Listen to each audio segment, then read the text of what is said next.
Greetings everyone! This guide will be very useful for those who can afford to spend $100 to $200 per month in War and Order.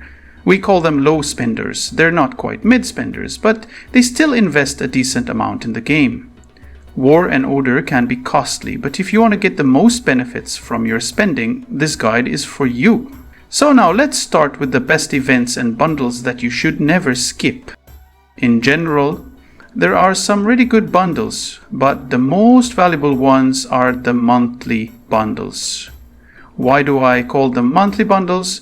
Because these only come once per month, and they offer the best value compared to everything else. The first three bundles you should focus on are the $5, $10, and $15 bundles. If you're a low spender, you should only get the first two. You can even skip the Obsidian, but honestly, it's one of the best deals in the game when it comes to value for the price. The same goes for Azerite. The first and second bundles offer great value.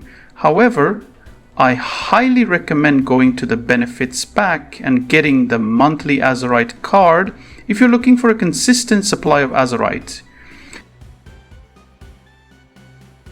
And if you want some extra, when this Supreme card is very nice, it's only going to be extremely useful early on in the game, but later on it loses value, but it still holds the most amount of gems per dollar when it comes to spending. So you could say $20 in here, $20 on the Azerite card, and for the monthly you will be looking for the one which I have mentioned, right? If you want, you can skip the Azerite thing. You don't have to get it, it's not necessary, but it can still be a very nice boost for you. Now, I personally avoid the monthly special Zodiac bundle because there are much better Zodiac deals available. Surprisingly, the best Zodiac deals actually come from the weekly bundle.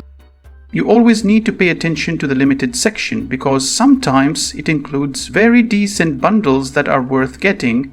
For example, the Camel Grua bundle is a great deal. It usually appears at least once per month. There's also another monthly bundle, but let me find it. Yeah, it's not showing here right now, but it does exist. Now this one here, this is a themed bundle. I personally like to finish this entire bundle first before moving on. Then with just $10, you'll see how much I can get all of these rewards for just $10, making it one of the best value deals for your money. By the way, for every new feature Camel release, you should always go for the $5 bundle or $10 at most. Why? It's like taking the strawberry off the cake. Let me explain what I mean. For example, they just released a new Titan. Hold on, let me show you. Here it is. If you're someone who likes boosting stats, the Titan is actually really good in terms of stats, especially for players who don't already have strong stats. However, if you already have solid stats, I recommend focusing on the evolution path and upgrading the major skills instead.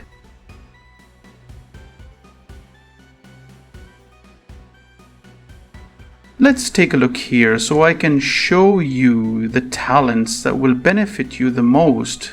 For example, take this one. It doesn't cost much, but it adds 15% cavalry HP and attack. Then there's another green talent that adds the same amount, and again, it doesn't cost much at all.